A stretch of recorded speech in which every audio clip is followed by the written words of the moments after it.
Welcome, everybody, to Spirituality Adventures. We're kicking off the new year with a topic on health and spirituality. And so here's to 2021 and kicking off the new year with health talks on all kinds of things like mental health, spiritual health, physical health.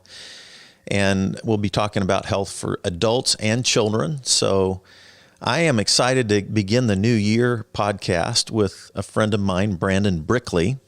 And Brandon and I have known each other for a couple of years. He is a franchise owner in Camp Gladiator, which he's going to talk about here in a little bit. And he also is a personal trainer. And so I was thinking of all the different personal trainers that I knew. I thought of Brandon, and he is certainly a great motivator and friend. And so, Brandon, thanks for joining us today. Glad you're here. And where are you at now? In Houston? I'm in Houston, Texas. Awesome. Thanks, Fred. Awesome. Well, I'd like our audience to get to know you. So why don't you start by sharing a little bit of your story, kind of your background, education, career path? Yeah, happy to do that. Yeah, so I started, never thought that I was going to end up being a personal trainer. That was probably the furthest thing from my mind growing up.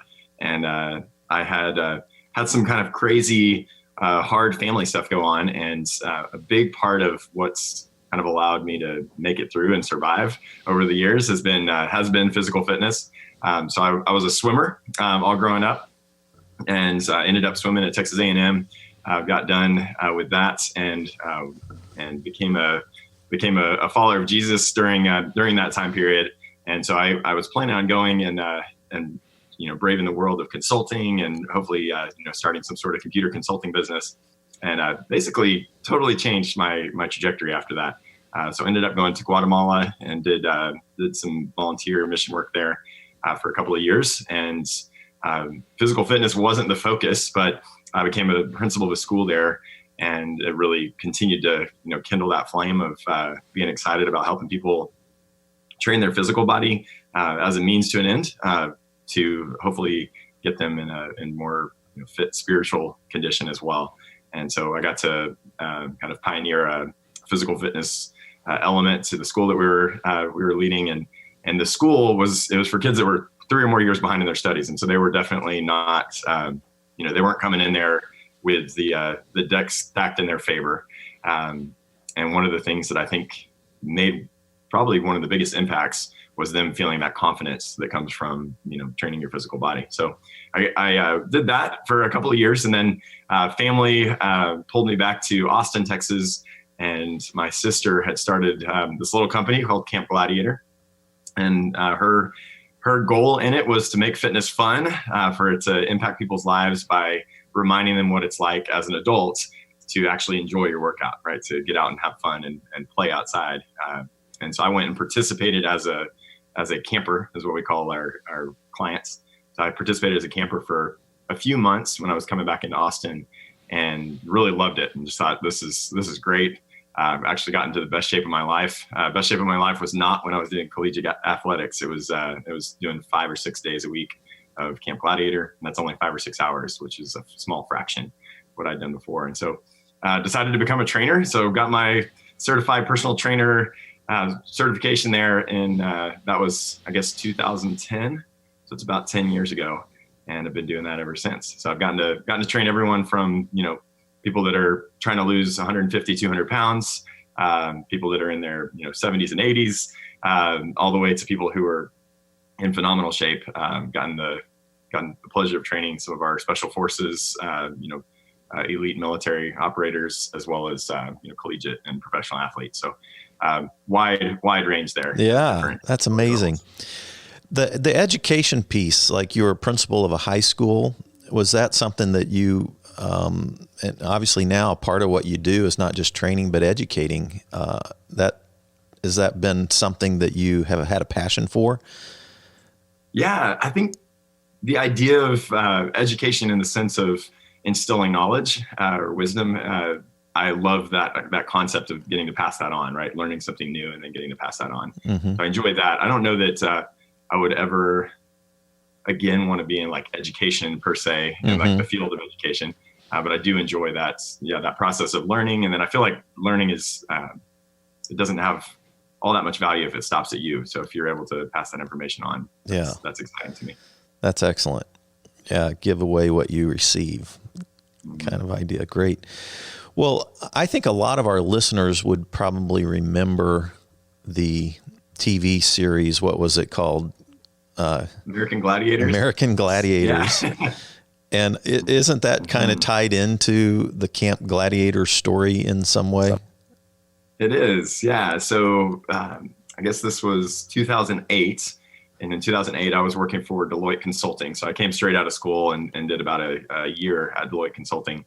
And while I was doing that, my sister met a guy and got engaged, and they were getting married. And so on her wedding day, there's 5 of us in the family. We pranked her and loaded her up in the car and took her to the tryouts for the TV show American Gladiators. They were doing a remake. So they have the one that ran in the 90s is what most people probably remember. But they did a remake for 2 years in 2007, 2008. And so we brought her out for the tryouts, and they made her run sprints, and we had her veil on and her garter was around her leg, and she's wearing athletic shorts and tennis shoes. And it was 2 hours before her hair appointment. So they let her skip the line and jump right into the front. And she ended up getting on the show and then ended up winning the whole show. So she won about $130,000 in winnings there, and used that as seed money to start the company. So that's kind of the 15 minutes of fame that allowed her to have a bit of a platform to start what's now one of the largest, fastest growing fitness companies in the nation. Awesome. What do you have other family members that are connected to this? Yeah, I've got a little brother named Joey, and he's kind of the prototype little brother entertainer. A lot of fun, amazing guy, and he started training, I guess, a few years after me, and he's a big, got a huge Instagram following, big personality, a lot of fun. And so he started, and he's done incredibly well. He's got a great following, both in the outdoor and the virtual space as well. Very cool. I looked up some of the people connected to Camp Gladiator, and it's quite a list of who's who in terms of some pretty well-known personalities that are either trainers with you or have trained with you. You mentioned kind of the breadth of your customer base being people who need to lose 150 to 200 pounds, to people in their 70s, to people, in elite forces. I don't know if you can let people know some of those names of people that are out there, but I think it would give people some curiosity in terms of checking into this thing. If they knew some of that. I haven't really put together like a list of the, the famous gladiators. Yeah. One of the ones she's super impressive to me and is an amazing trainer. She's in Pflugerville, so just east of Austin. And Marion Jones, Olympian sprinter. Mm-hmm. And she's got her own story of, challenges and failures in her past, and it really turned the corner and has become a, very impressive individual. So she trains, she's a franchise owner like I am, and trains out of the Pflugerville area, but obviously does the virtual ones as well. Now with COVID, we all do virtual everything. So yeah. So she's an awesome one. We've had a good handful of, I don't know that any of them are like super well-known names, but we definitely have, had some incredible speakers that have come in. Emmett Smith has been caught wearing our CG logo quite a few times because he came and spoke to us, and he'll wear our hat around town, which is fun to us. And we've had Carrie Walsh Jennings. She came and spoke as well. So we have a good relationship with her as a company. So we definitely have some amazing people. Yeah, that's awesome. Athletes. Yeah. That's awesome. Well, tell me about the training philosophy behind Camp Gladiator. How do you approach this whole physical training world? What are some of the key philosophical points that go into your work? Yeah. Great question. I think that one of the things that differentiates us, I was just on a phone call yesterday, and somebody from a large company here in Houston was asking me, like, what is the difference between Camp Gladiator and any of the other, fitness options out there? I think the kind of practical one is that we're primarily outdoors. We're outdoors and virtual. It's a 1 hour workout, full body workout, that sort of thing. But I think the deeper side of it is that kind of the purpose behind what we're trying to do is our mission is to positively impact people's lives through physical fitness. And so a big part of the workouts is community and getting to know people out there. And someday I'll probably write a book on this topic. But people struggle, especially in the US, but really across the world, struggle with a couple different things when it relates to fitness. And one of them is just sticking with it, right? People start something and they'll stop. Or, people that have been struggling with their weight their entire life, and they just, they do the yo-yo dieting thing. You see every magazine, if you're at the grocery store, is about some new diet plan. And the reason that none of that works is because people don't change their underlying mentality when it comes to fitness and their identity. And so a big part of it is reforming your identity as a person that's, maybe started 200 pounds overweight, reforming your identity as you're a type of person that works out and you do things that people that work out do. And then it naturally comes that you're going to eat better. You're going to hang out with people that are doing outdoor active type things. And so big part of, what happens when you're coming out there for the 60 minutes that you're with us is we're forcing interaction initially with the people out there. So you're getting to know people, you're getting to make friends. And then very naturally, as a byproduct of that, you're going to go and hang out and, do other activities with them. And so the people that have been training, I have some of the same people that started with me 10 years ago that still train with me today. Oh, that's cool. And some of those people have, these incredible stories. One of my favorite ones is a guy named Jim, and he did like a promo video for us. So he won't mind me saying some of this, but he was probably about 40, 50 pounds overweight and was a smoker, like several packs a day kind of smoker. And he started because he wanted to be able to hang out with his daughter, and his daughter was fit and she was working out with us, and she was doing Spartan races. So she's doing like obstacle course races, which is a pretty intense. That's a pretty high bar going from you're a smoker and the sedentary lifestyle to I want to do Spartan races with my daughter. And so he came out, and now most of his friend group are people that he works out with, 3 to 5 times a week. He's regularly 3, but sometimes he'll do 4 or 5. And so all of his weekend activities involve doing things that require him to be fit. He's down 40 pounds, but more importantly than that, the guy went from he could barely walk a mile on his first day, and now he's like a sub 8 mile, right? He's like wow. 7 Nice mile, which is really impressive. And he's in his late 50s now, I think. But he's been training with us for old guy about 6-7 years. Yeah. So, but the difference is, somebody like you, Fred, you've been active your whole life, right? Yeah. So that is baked into your DNA. And you've done one sport after another, but the underlying idea is that you're an athlete, right? You're fit. Mm-hmm. That's part of who you are. And so, I'm sure that informs some of your choices on a daily basis. My fitness fluctuates, but sure. but yeah. No, I when I say an old guy, I'm just in the latter months of my 50s. So yes. Getting ready to turn the big 6-0. Well, it's interesting at the top of the year here, people are, getting motivated to maybe begin 2021. 2020 was such a crazy year with COVID and all of that, but now 2021 is upon us, and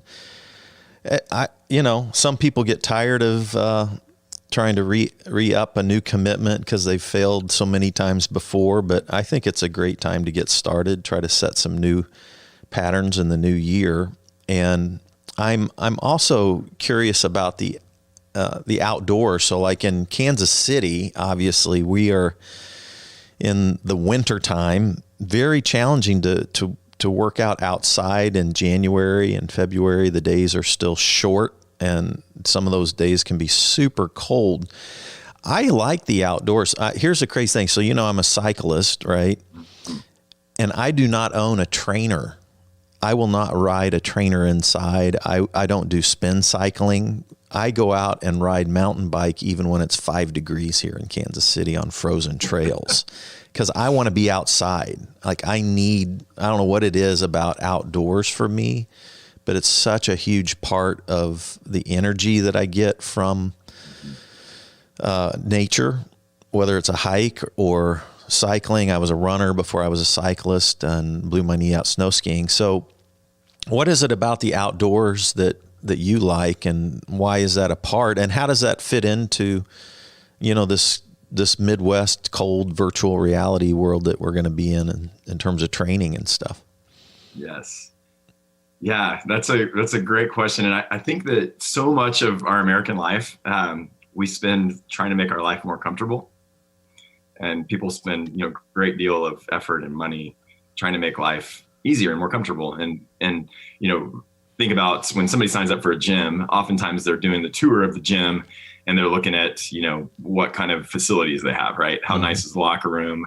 Are there clean towels for them to use? Are there, do they have a steam room or a sauna, those sort of things?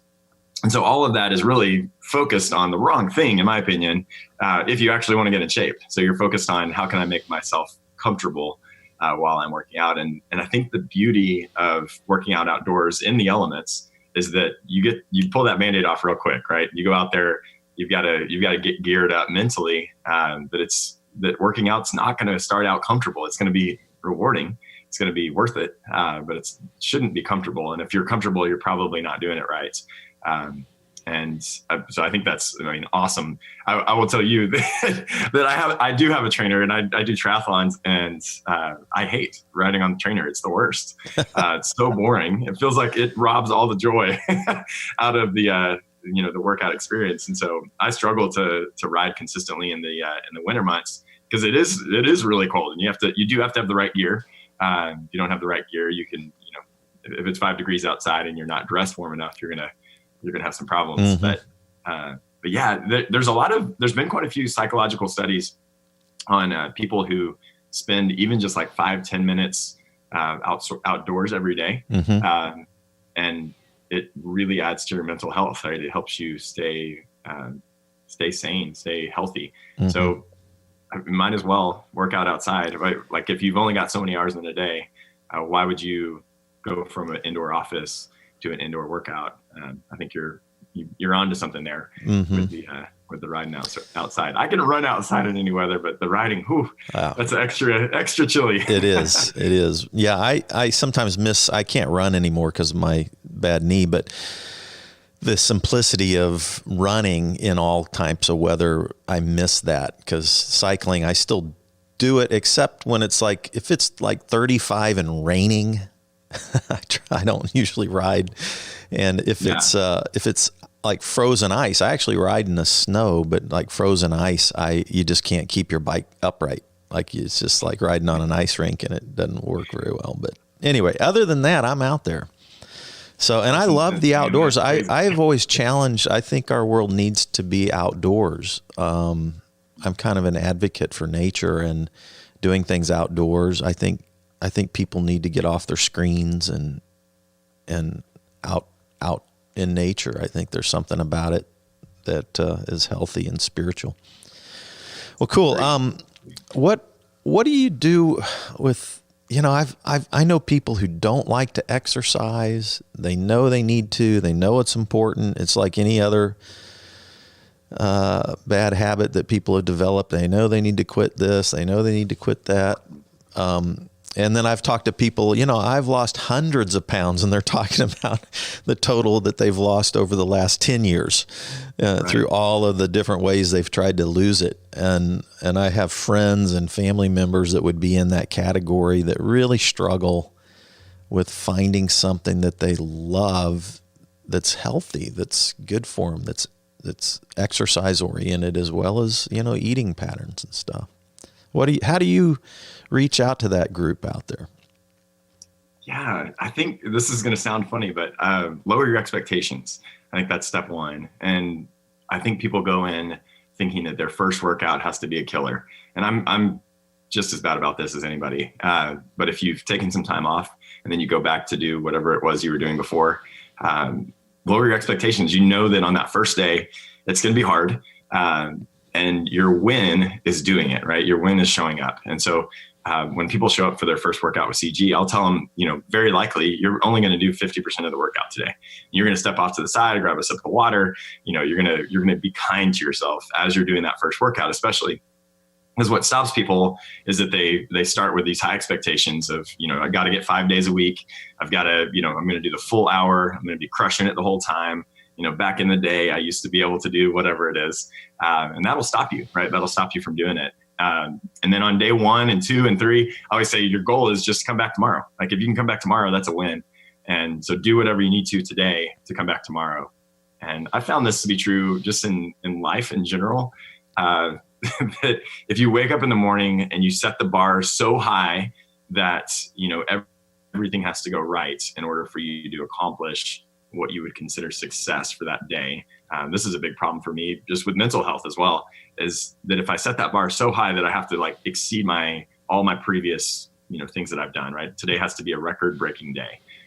If you have that mentality, then oftentimes you're going to fail. In fact, most days you're going to fail. And I hear in, the professional, really any type of elite athlete, they're constantly pushing that limit. But there's a place where, in order to get started, in order to be able to get anywhere, you just have to say the win is showing up, right? If I show up, that's a win. And I'm going to give myself a pat on the back. I'm going to be kind to myself.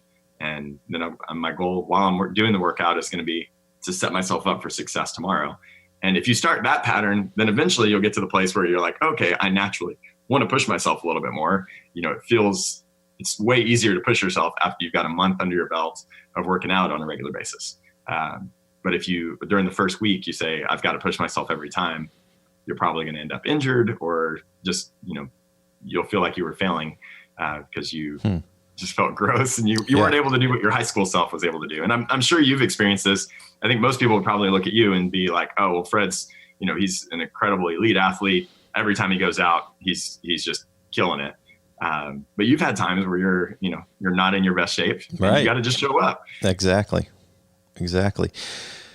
I was listening to a podcast with a fairly famous cardiologist here in Kansas City named Dr. O'Keefe. He's well known in the cardiology world around the country.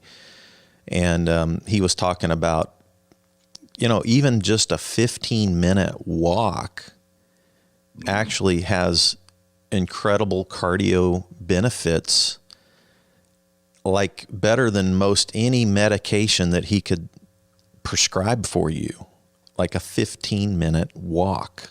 And so I think this is a really important point that you're making about, it sounds odd, but lowering the bar, getting a win under your belt, right? And getting a series of wins under your belt. So critical. One thing I know about you, Brandon, is that you're a great motivator. You're a really good encourager. I'm curious, how did that develop in you? You naturally encourage, you naturally motivate. That's just something I picked up from you every time I've been around you. Well, I appreciate that, Fred. Thank you. I think I've got a pretty hard story from when I was in my late teens. I lost my entire family, and I won't get too much into the detail, but my father murdered my mother and my brother when I was 17. And today's actually the 20-year anniversary of that. And so 20 years of living with that in my past means that I've got to fight a lot of mental battles that perhaps other people do, but maybe for other reasons, right? And I never assume that, just because my story sounds big and gross, that it's, unique. That I think there's a lot of people out there that have that mental struggle when they wake up in the morning. And so for me, I think that what's kept me alive and kept me moving forward, I think it's a couple of things. The first one is faith in God. And I think that my belief that there is a creator that cares about me, loves me, and that I can follow him and I can have a relationship with him. I think that's number one. And I think another big piece of it is that I've been around amazing people who've encouraged me and taken care of me. And so I have a natural inclination to I feel like God's blessed me too with just the ability to see good in other people. So when somebody's doing something right, and it's very apparent to me, it's highlighted. And so I'm excited to celebrate that with them. And I think that lends itself well to what I do for a living now.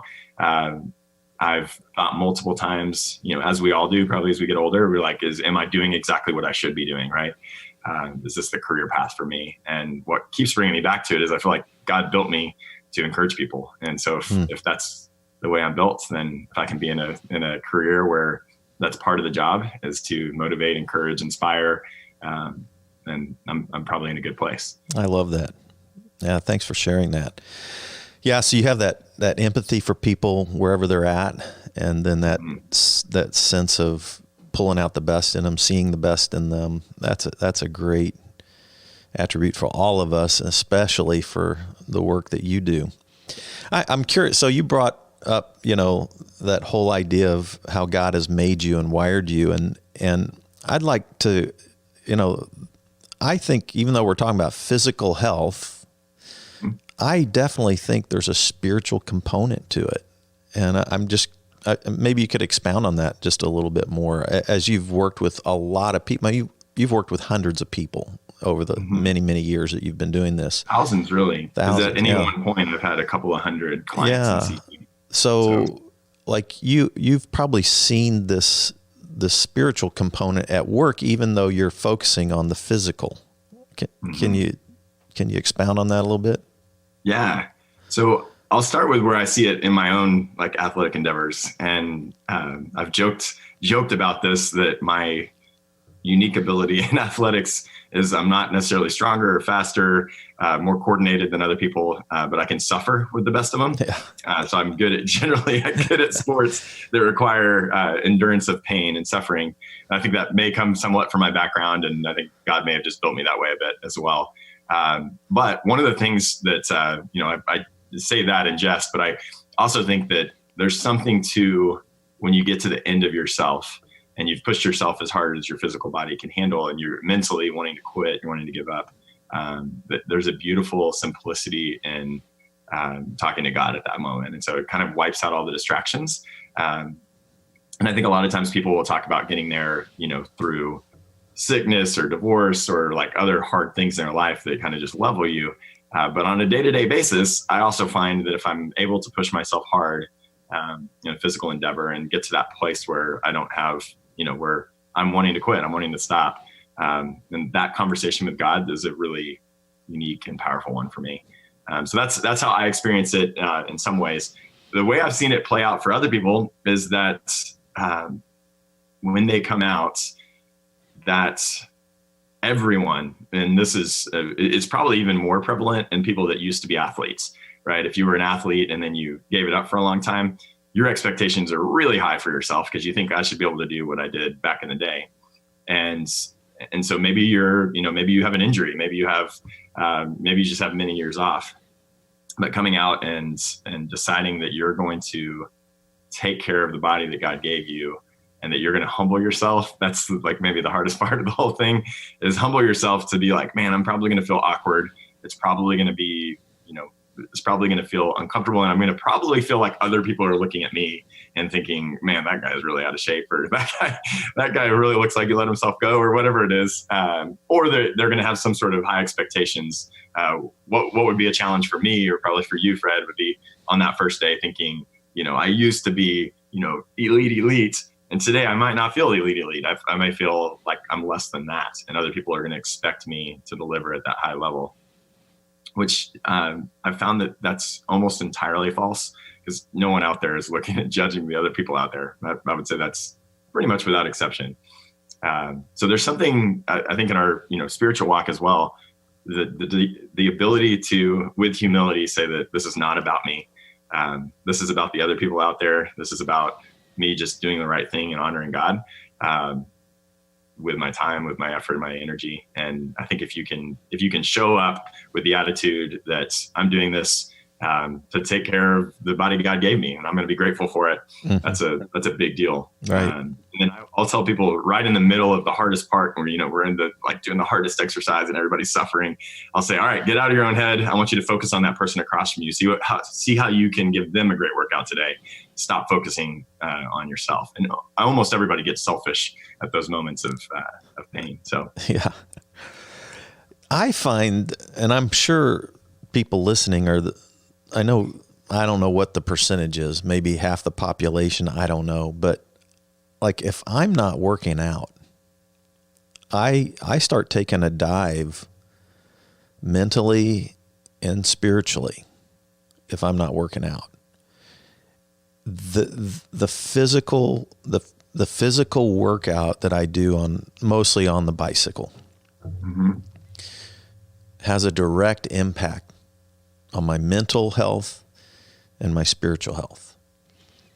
And if I let it slide for too long, I literally start feeling depressed, apathetic. I mean, it's a distinct downward turn in my psyche. So I literally call what I do sometimes therapy. Like it's as good as any other kind of therapy that I've been to, and I've been to a lot of different kinds through the years. But seriously, I think something about the mind-body connection, that the wholeness of who we are, everything interrelates. Our spiritual relates to our physical relates to our mental. Everything is interconnected. And if you're out of whack in one area, it's so easy to be out of whack in other areas. And so I'm curious, like how, I wonder if other people are like that, are wired that, are all of us that way? Are the people that never exercise, have they just not experienced the upside of it? You see what I'm saying? But I think there's a percentage of the population that if they got into it long enough, they'd find out that would be true. I think the science behind the connection is very real and quite dramatic, that there is a connection. But thoughts on that? Yeah. One of the things I really respect about you, Fred, especially in these last, few months, is I think that people probably viewed you before as that you had it all together and it's all, things were going perfect, right? I would imagine that there were people that were tempted to do that. And I think that that's in my profession, people I think oftentimes assume that I'm, that I don't struggle with motivation because I'm a motivator, I'm like trying to motivate them. So therefore I must wake up every morning, like fired up and ready to go. And I think the truth is that it's a struggle for everyone. I've not met a lot of people who don't have those ups and downs. And usually the more somebody's in a role where they're giving it away, the more important it is that they do those daily things, right? And I don't think you ever get past that. I think that's it's true in our daily spiritual walk. Somebody that's had an amazing run and has amazing stories of how God's blessed them and taken care of them. And, you could write books and books about all of the things that, God's done through you and with you. And, but it comes down to those daily choices. And, I know that for me, if I stop working out for a handful of days, that certainly for a handful of weeks, it doesn't take, I'm always real close to that ditch, right? That mental depression, whatever it is. Yeah. And I think that that's probably true for most people to a greater or lesser degree. I think that maybe my ditch is a little deeper and a little closer to the road. And so it's a little more important for me to stay on the road. And I think that but I think for everybody, there's some truth in that. Mm-hmm. And I haven't met a lot of people, oftentimes people, when they start with CG, they're not coming out. They're coming out usually for, because their doctor told them to, or vanity. And I would say vanity is probably number one, right? They're like, I want to look better. And so that's why they start, and it gets them out there. That's fine. They want to look better in a swimsuit, or they want to be able to fit into their clothes that they used to be able to fit into. But very quickly it becomes, exactly what you're talking about, which is this almost spiritual discipline of doing the thing that is hard. And I think that filters in all areas of life. I agree. You mentioned the full body workout. Why is that important? Yeah. This is a phenomenon in the fitness industry, which is, where I live, is people, when they haven't really been an athlete before, they often come into it and they'll look up, bodybuilder.com. And like I said, aesthetics is oftentimes the reason people will start, and especially for guys, but for ladies too, they tend to go towards two different extremes. One is they're going to do isolation exercises. Like you're going to go in, the two that are like the classic guy going into a gym. He's going to do curls. He's going to do bench press. Right. And then he's probably going to flex in the mirror a few times and then he'll head out. And then for ladies, a lot of times what I'll see is that they're going to use super light dumbbells. They're probably going to spend a disproportionate amount of time doing like an elliptical or something where they're just, getting their heart rate up. Mm-hmm. And I see a ton of benefits in resistance training, and there's a lot of science to back that up. And moving through the 7 primal movements. So we have what we call the 7 primal movements, and those are basically all the movement patterns that our body's meant to be able to do in order to be a functional human being. So you've got your squat, your lunge, your push, your pull. You've got the twisting movement. And then you've got a gait, which is, being able to walk and run. And then hinge extend. That's the one that is the biggest problem for most people. Because if you're sitting in a chair hunched forward during the day, the ability to keep your back straight when you bow to the front, so like a deadlift. And so if you're hitting all 7 primal movements, then you're going to have a healthier body all around. If you're only doing, no offense to cycling or triathlon, which is what I do, mm-hmm. If you're only doing that movement, then you're going to end up over time only strengthening that movement pattern, which is going to make you more prone to injury and just a less fully functional athlete. Yeah. Yeah. It's a part of the reason why I mix mountain biking in with my cycling so much, because with mountain biking, and I do like technical, off-road mountain biking, yes. trail rides, you do get your core, you are working your upper body because you're constantly manipulating your handlebars, you're dropping, you're jumping, you're doing, and it actually works on your balance as well. I'm sure it doesn't hit all 7, but it hits more than just, if I just gravel ride or if I just road ride, I'm really getting a very limited, great cardio, but very limited otherwise, and so. Yeah, that's a great point. Yeah, that's a great point. Yeah. Well, talk a little bit about how things have been affected by COVID. And what does it look like to do a virtual training, in the midst of COVID, all that kind of stuff? Well, I think like everyone, COVID was, it was a wake up call to how close we are as an entire society from, just being derailed. We went from in about, 2 weeks, like everybody else did, we went from our entire business is having people meet outside together in groups and work out. And so like, obviously as soon as the quarantine hit, we couldn't do any of that. And so, to survive as a business and really to be able to continue to, the biggest thing is we have all these people that we made a commitment that we're going to serve them in that capacity. And now all of a sudden, what are we, how are we going to do that?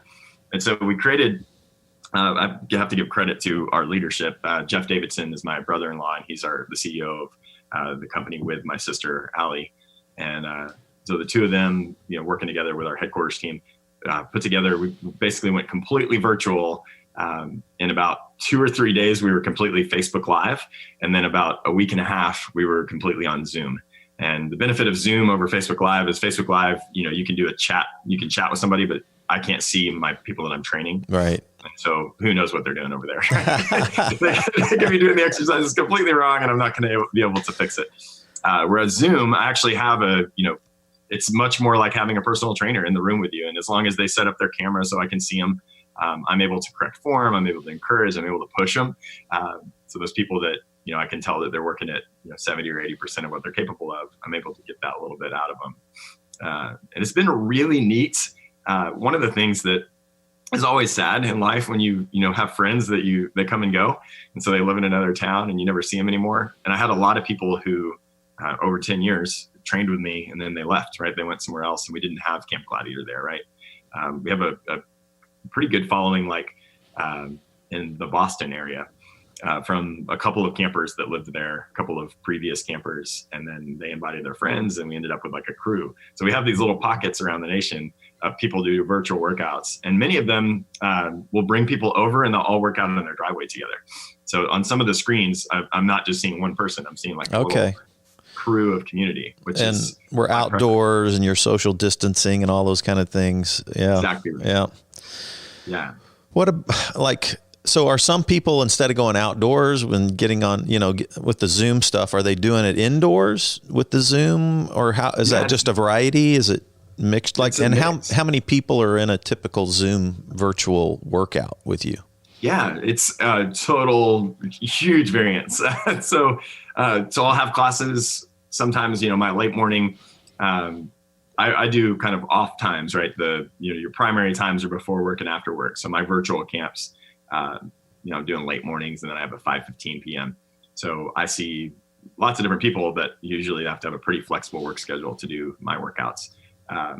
And it's probably 50-50 on people indoor and outdoor. Some people, they'll be dressed in cold weather gear. And, obviously if we're working with somebody on the West Coast, East Coast, sometimes it'll be light out where they are, or it'll be dark, depending on the time of year, that's kind of neat to see, on the different screens, you'll see different times of day. But yeah, working out outside or inside, both work. Generally what I'm going to do is design workouts, assuming that you have dumbbells and a mat and nothing else. And if you have, other pieces of equipment, I'll throw in like, here's what you could do if you had some bands, or if you have, a place to run, you can take off on a run now, or you could do, jumping jacks or some other exercise. So we'll mix it up based on what space the person has. But yeah, some people have, they're working out, and some people will bring their phone out to a football field and do the workout there. Like just put it on a little stand, just stick. Yeah, or they'll just set it on something, tape it to a fence, whatever works. Yeah. And then we'll have some people that are in a gym. So they're in their apartment gym or whatever it is. Okay. Which is it's kind of comical when people are starting to come back post COVID, because you've got some people doing curls in the background, and then they're like all over the place, running up and down and getting down doing burpees and bear crawls and stuff. But yeah, so it's a wide variance, and some people feel really comfortable getting out and being around people right now, as long as they're 6 foot distance. It does not bother them. They're not high risk. They're not around other people that are high risk. They've already had COVID, that sort of thing. And then other people are wanting to like really isolate. And so I've got some people in their 70s who they literally don't leave their house, but they still do CG in their backyard. And that's kind of their social interaction too, which is important these days to have So the minimum amount of equipment, like you have, to do virtual, you need to have obviously your iPad or whatever, and then you set that up. You set it up in your house or outdoor somewhere. What's the minimum kind of stuff basically you need? That and a pair of tennis shoes. Okay. It's nice to have a yoga mat, so that's an easy purchase on Amazon. And then it's definitely nice to have a set of dumbbells. And generally with dumbbells, I'll recommend that you grab a set of dumbbells initially that's on the lighter side, and then you can upgrade those as you go. So if you're looking at a guy that's my size, I'd probably say start with like 15-pound dumbbells, maybe 20s.